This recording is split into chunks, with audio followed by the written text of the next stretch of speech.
Hello everyone, इस video में हम लोग पढ़ेंगे एप्लीकेशंस ऑफ इंडक्टिव इफेक्ट। हमने पढ़ा था दो टाइप का होता है, एक तो प्लस आई इफेक्ट होता है, दूसरा हमने पढ़ा माइनस आई इफेक्ट होता है। अब इनकी एप्लीकेशंस हम पढ़ेंगे कि क्या एप्लीकेशंस है इंडक्टिव इफेक्ट की। तो सबसे पहली हैं तीन एप्लीकेशन हम मेन पढ़ेंगे। स्टेबिलिटी ऑफ कार्बोकैटायन, सेकेंड हम पढ़ेंगे स्टेबिलिटी ऑफ कार्बोएनायन, और थर्ड हम पढ़ेंगे स्टेबिलिटी ऑफ फ्री रेडिकल।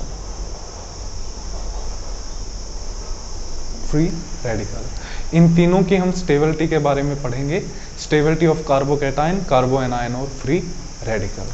तो स्टार्ट करते हैं। सबसे पहली है स्टेबिलिटी ऑफ कार्बोकैटायन।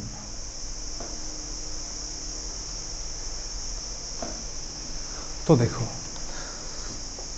कार्बोकैटायन सबसे पहले है स्टेबिलिटी ऑफ कार्बोकैटायन।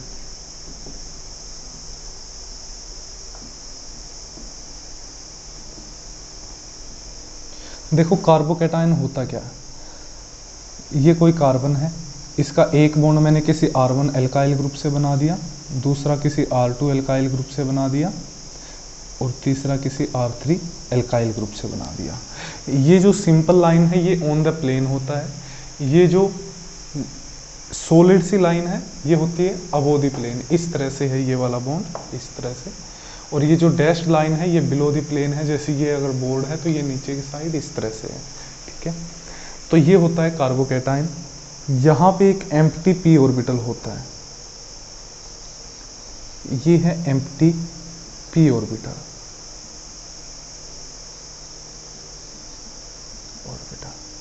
ठीक है। ये होता है कार्बोकैटायन। ये होता क्या है, देखो ये रिएक्टिव इंटरमीडिएट होता है।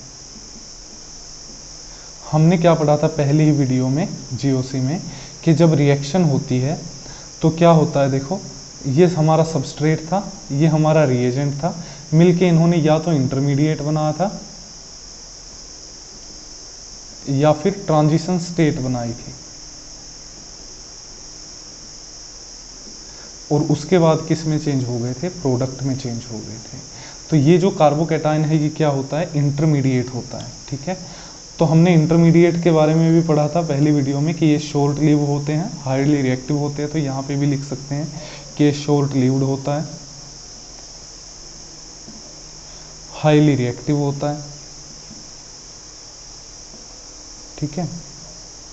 शॉर्ट लिव्ड होता है, हाईली रिएक्टिव होता है। अब इसके इलेक्ट्रॉन्स के बारे में देख लेते हैं। देखो एक बॉन्ड में दो इलेक्ट्रॉन होते हैं, यहाँ कार्बन के ऊपर पॉजिटिव चार्ज है, तो 2 4 6 इलेक्ट्रॉन है कार्बन के पास। तो देखो नंबर ऑफ वैलेंस इलेक्ट्रॉन कितने हैं कार्बन के पास, 6 है। नंबर ऑफ बॉन्ड पेयर कितने हैं, यानी कि जो बॉन्ड बने हुए हैं वो कितने हैं, 3 है। नंबर ऑफ लोन पेयर कितने हैं, कोई भी लोन पेयर नहीं है, यहाँ पे 0 है। यहाँ पे हाइब्रिडाइजेशन क्या है कार्बन की, हाइब्रिडाइजेशन यहाँ पे sp2 है, ठीक है। और शेप क्या है, ट्राइगोनल प्लेनर। तो ये इसके बारे में है, कार्बोकैटायन की स्ट्रक्चर क्या होती है। अब इनकी स्टेबिलिटी के बारे में पढ़ेंगे कि इंडक्टिव इफेक्ट इनकी स्टेबिलिटी को किस तरह से एक्सप्लेन करता है, ठीक है। तो देखो दो चीजें ध्यान रखनी है कि in presence of plus I groups stability of carbocation increases. इसी तरह से in presence of minus I groups stability of carbocation decreases. तो प्लस आई इफेक्ट जितना ज़्यादा लगेगा कार्बोकैटायन पे स्टेबिलिटी उतनी बढ़ेगी, माइनस आई इफेक्ट जितना ज़्यादा लगेगा कार्बोकैटायन पे स्टेबिलिटी उतनी घटेगी, ठीक है। अब जैसे मैंने यहाँ पे ये लिख दिया,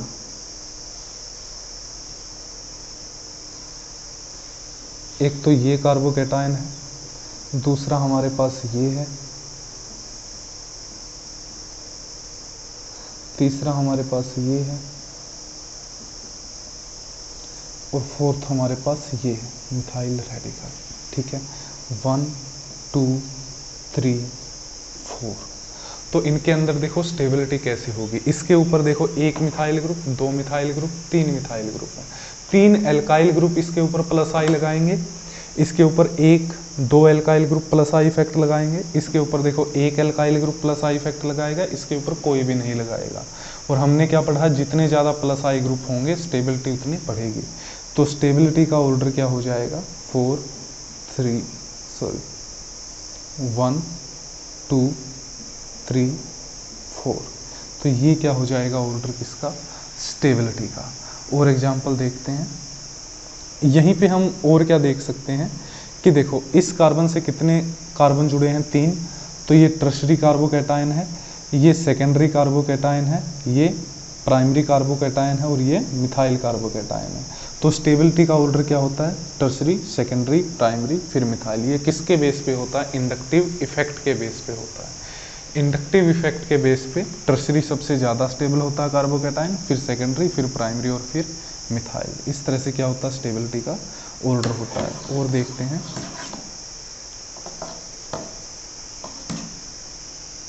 देखो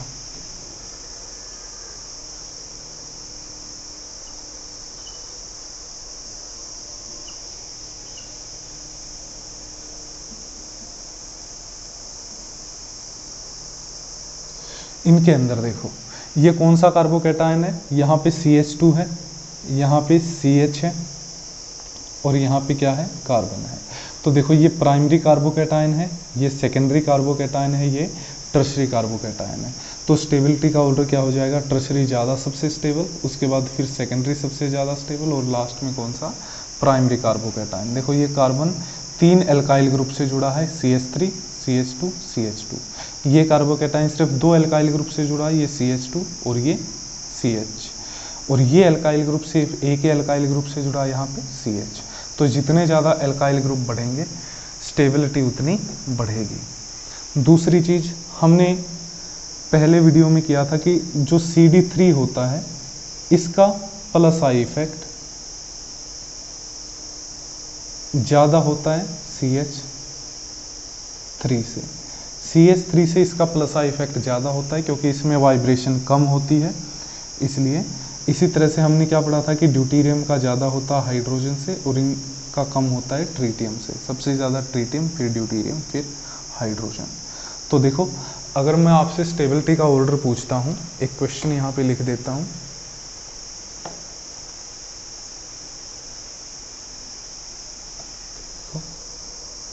यहाँ पे है हमारे पास CH3 CH3 CH3, और यहाँ पे एक मिथाइल को मैंने रिप्लेस कर दिया किससे, CD3 से। तो ये हमारे पास कार्बोकैटायंस हैं।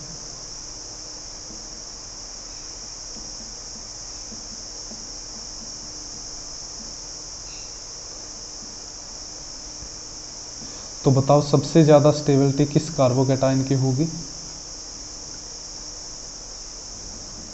ये 1, ये 2, ये 3 और ये 4। तो सबसे ज़्यादा स्टेबिलिटी किसकी होगी, देखो जिसमें CH3 से ज़्यादा होता है प्लस आई इफेक्ट CD3 का। तो जितने ज़्यादा CD3 बढ़ते जाएंगे स्टेबिलिटी भी उतनी बढ़ती जाएगी। तो ये क्या हो जाएगा, इसमें स्टेबिलिटी का ऑर्डर हो जाएगा। क्लियर है, आगे चलते हैं।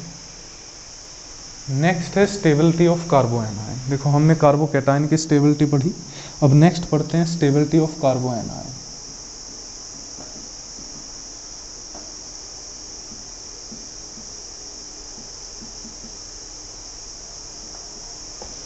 तो देखो स्टेबिलिटी ऑफ कार्बोएनायन में क्या होगा, कार्बोएनायन क्या होता है, देखो यहाँ पे कार्बन है, यहाँ पे एक R1 ग्रुप है, यहाँ पे R2 ग्रुप है, यहाँ पे कोई R3 ग्रुप है, और यहाँ पे क्या है, एक लोन पेयर है इलेक्ट्रॉन्स का, और ये किस में, sp3 हाइब्रिड ऑर्बिटल में है। तो देखो यहाँ पे कार्बन क्या है, ये भी क्या होता है, रिएक्टिव इंटरमीडिएट होता है।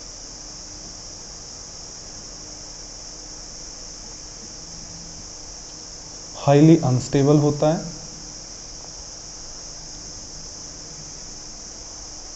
और हाईली रिएक्टिव होता है।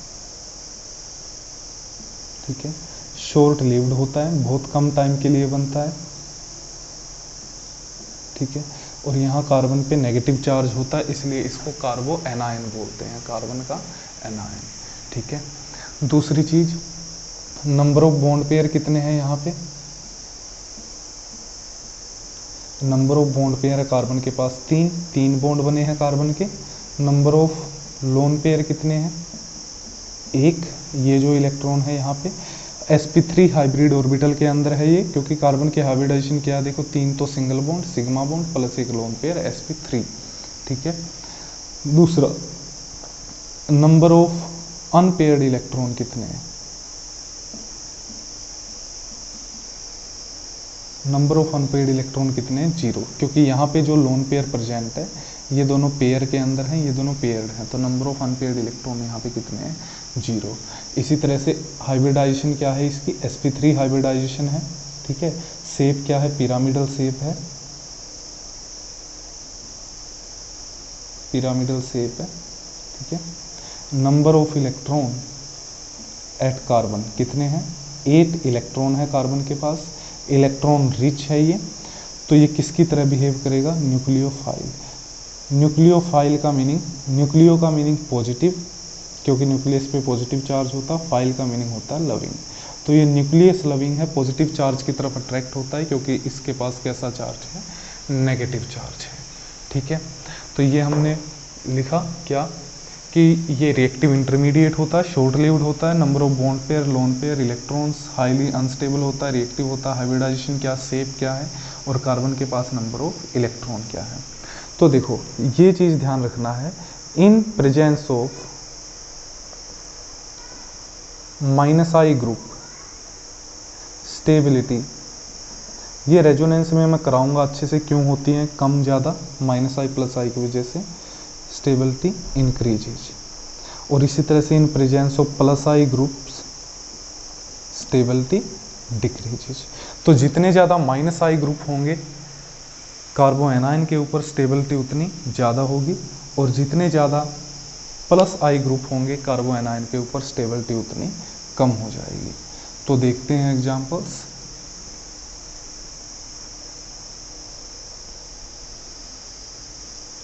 देखो पहला एग्जांपल,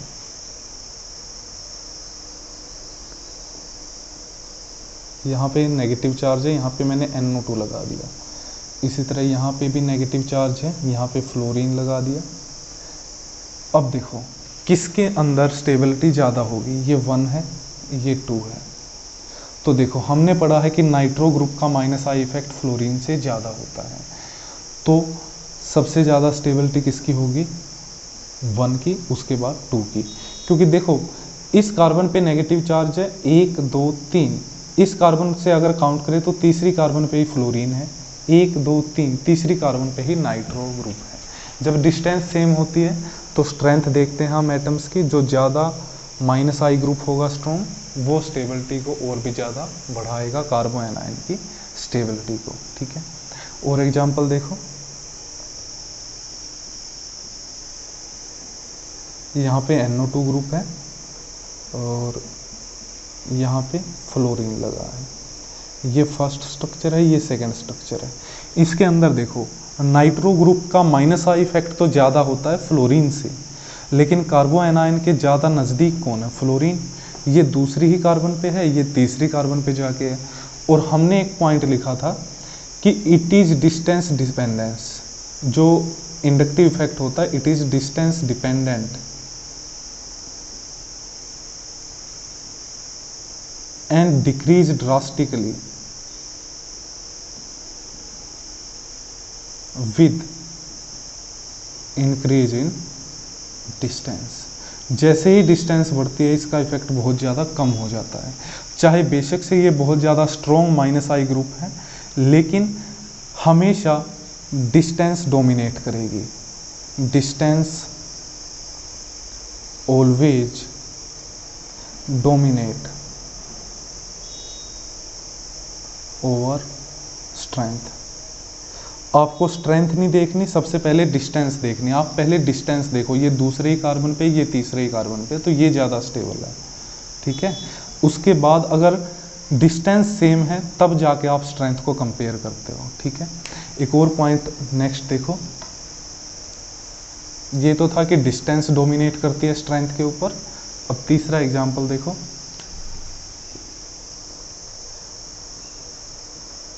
इस कार्बन पे नेगेटिव चार्ज है, ठीक है। तो यहाँ पे एक क्लोरीन लगा दिया मैंने, यहाँ पे 2 क्लोरीन लगा दिए, इसी तरह से यहाँ पे 3 क्लोरीन लगा दिए, ठीक है। अब देखो ये पहली स्ट्रक्चर है, ये दूसरी है, ये तीसरी है। तो एक और बना देते हैं।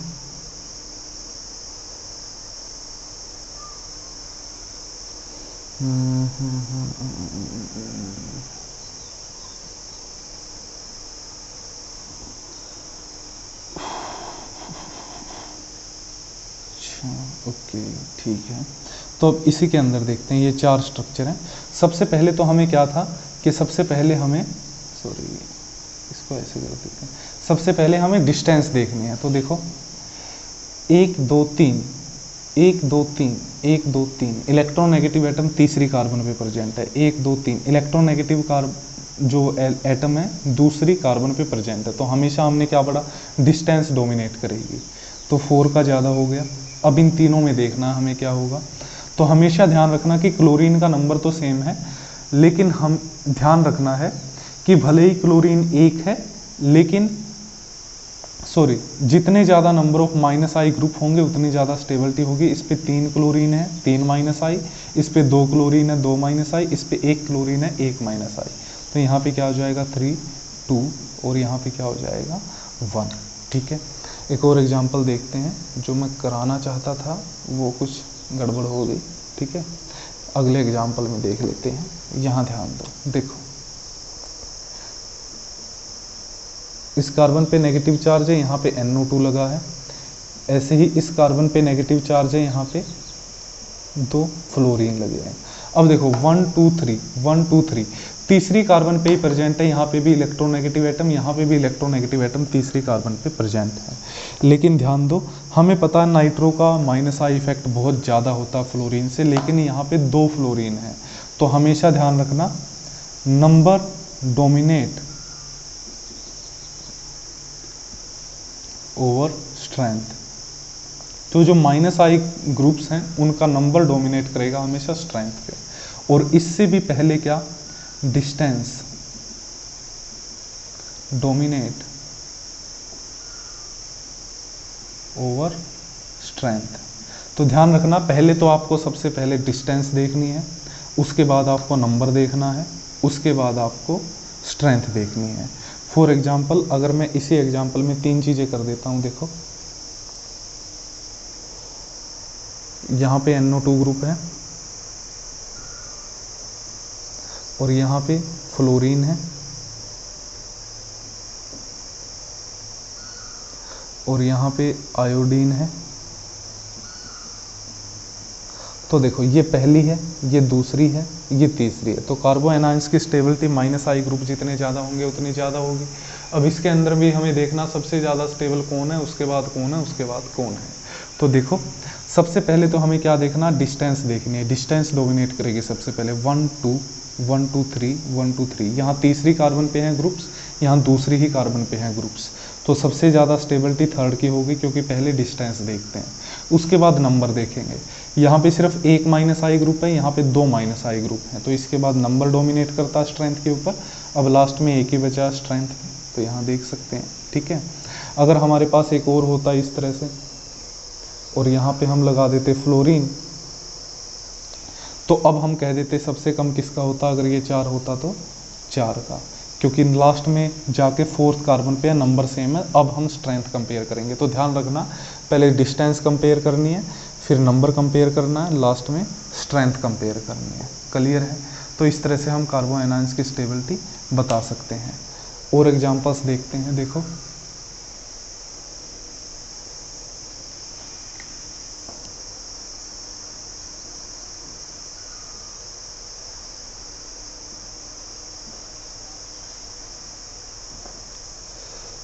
एक में यहाँ पे फ्लोरीन है, नेक्स्ट में यहाँ पे फ्लोरीन है, और लास्ट में यहाँ पे फ्लोरीन है। तो सबसे ज़्यादा स्टेबिलिटी किसकी होगी? हमें पता है कि सबसे पहले हमें डिस्टेंस देखनी होती है। डिस्टेंस पास कौन है सबसे? ये है। तो माइनस आई इफेक्ट जितना ज़्यादा होगा उतनी ज़्यादा स्टेबिलिटी होगी। तो स्टेबिलिटी क्या हो जाएगी कार्बोकेटाइन की? सबसे ज़्यादा थर्ड, फिर सेकंड, फिर फर्स्ट, क्योंकि सारे ही माइनस आई ग्रुप हैं यहाँ पे।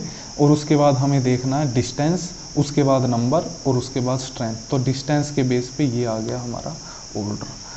ठीक है, आगे चलते हैं। देखो नेक्स्ट है stability of free radicals. Stability of free radicals. Free radicals की स्टेबिलिटी जो है एकदम कार्बोकैटायंस के जैसी है। ठीक है, इनकी स्टेबिलिटी इंक्रीज होगी in presence of plus I groups. ठीक है, और इनकी स्टेबिलिटी डिक्रीज होगी in presence of minus I group, same carbocations के जैसे। और फ्री रेडिकल होते क्या हैं? देखो ये कार्बन है हमारे पास, यहाँ पे R1 ग्रुप है, यहाँ पे हमारे पास R2 ग्रुप है, और यहाँ पे हमारे पास R3 ग्रुप है। यहाँ पे हमारे पास एम्प्टी p ऑर्बिटल है, इसके अंदर एक इलेक्ट्रॉन है, तो एम्प्टी नहीं है, ये एक इलेक्ट्रॉन है इसके अंदर। इसके ऊपर कोई चार्ज नहीं होता। ठीक है, चार्ज इसलिए नहीं होता क्योंकि टोटल एटम्स में आप काउंट करोगे जितने नंबर ऑफ प्रोटॉन है उतने ही नंबर ऑफ इलेक्ट्रॉन है, इसलिए इस स्ट्रक्चर के ऊपर कोई चार्ज नहीं होता। चार्ज तभी आता है जब नंबर ऑफ प्रोटॉन ज़्यादा हो जाए इलेक्ट्रॉन से, तो नेगेटिव चार्ज नहीं आता, पॉजिटिव चार्ज आता, नंबर ऑफ प्रोटॉन ज़्यादा हो तो। अगर नंबर ऑफ इलेक्ट्रॉन ज़्यादा हो जाते हैं प्रोटॉन से तो नेगेटिव चार्ज आ जाता है। लेकिन इस स्ट्रक्चर में जितने नंबर ऑफ प्रोटॉन होते हैं उतने ही नंबर ऑफ इलेक्ट्रॉन होते हैं, इसलिए कोई चार्ज यहाँ पे नहीं होता। तो इसके अंदर भी देखो ये शॉर्ट लिव्ड होता है। ठीक है, दूसरी चीज रिएक्टिव इंटरमीडिएट होता है। तीसरा पॉइंट हाईली अनस्टेबल होता है। मक्खियाँ पता नहीं कहाँ से आ जाती हैं, बाहर से दरवाज़ा खुला है। अनस्टेबल एंड रिएक्टिव होता है। ठीक है, ऐसे ही नंबर ऑफ बॉन्ड पेयर कितने हैं? नंबर ऑफ बॉन्ड पेयर कितने हैं? देखो 3 बॉन्ड बने हैं तो 3 है। नंबर ऑफ लोन पेयर कितने हैं? लोन पेयर 0 है। अगर यहाँ पे 2 इलेक्ट्रॉन होते तो वो पेयर हो जाता, तो नंबर ऑफ लोन पेयर हम 1 बोल देते, लेकिन यहाँ पे नंबर ऑफ लोन पेयर है ही नहीं क्योंकि पेयर नहीं है। नंबर ऑफ अनपेयर्ड इलेक्ट्रॉन कितने हैं? अनपेयर्ड इलेक्ट्रॉन है 1। अगर यहाँ पे 2 इलेक्ट्रॉन होते तो वो पेयर होता, अनपेयर्ड 0 हो जाते। ठीक है, नंबर ऑफ इलेक्ट्रॉन कितने हैं कार्बन पे? 7 इलेक्ट्रॉन है। ठीक है, तो ये इलेक्ट्रॉन डेफिशिएंट है। ठीक है, ये क्या है? इलेक्ट्रॉन डेफिशिएंट होता है। और इनकी स्टेबिलिटी क्या है? प्लस आई ग्रुप्स की प्रेजेंस में इंक्रीज होती है, माइनस आई ग्रुप्स की प्रेजेंस में डिक्रीज होती है इनकी स्टेबिलिटी। तो एग्जांपल्स देखते हैं हम लोग कुछ। देखो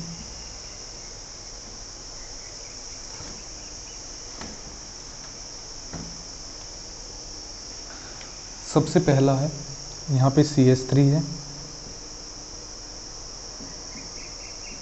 ये फ्री रेडिकल है। यहाँ पे ऐसे डॉट लगा के फ्री रेडिकल बनाते हैं। ठीक है, रिप्रेजेंटेशन का मेथड है ये, इस तरह से यहाँ पे लगा देते हैं, और ये है CH3। तो इनमें से बताओ कौन सा सबसे ज़्यादा स्टेबल है? प्लस आई इफेक्ट जितना ज़्यादा होगा स्टेबिलिटी उतनी ज़्यादा होगी। तो देखो स्टेबिलिटी का ऑर्डर क्या हो जाएगा? यहाँ पे 3 मिथाइल का प्लस आई है तो सबसे ज़्यादा फर्स्ट, यहाँ पे 2 मिथाइल का है, उसके बाद सेकंड, फिर 1 मिथाइल का, और लास्ट में कोई प्लस आई इफेक्ट नहीं है। प्लस आई इफेक्ट जितना ज़्यादा होगा स्टेबिलिटी उतनी ज़्यादा होगी। और देखो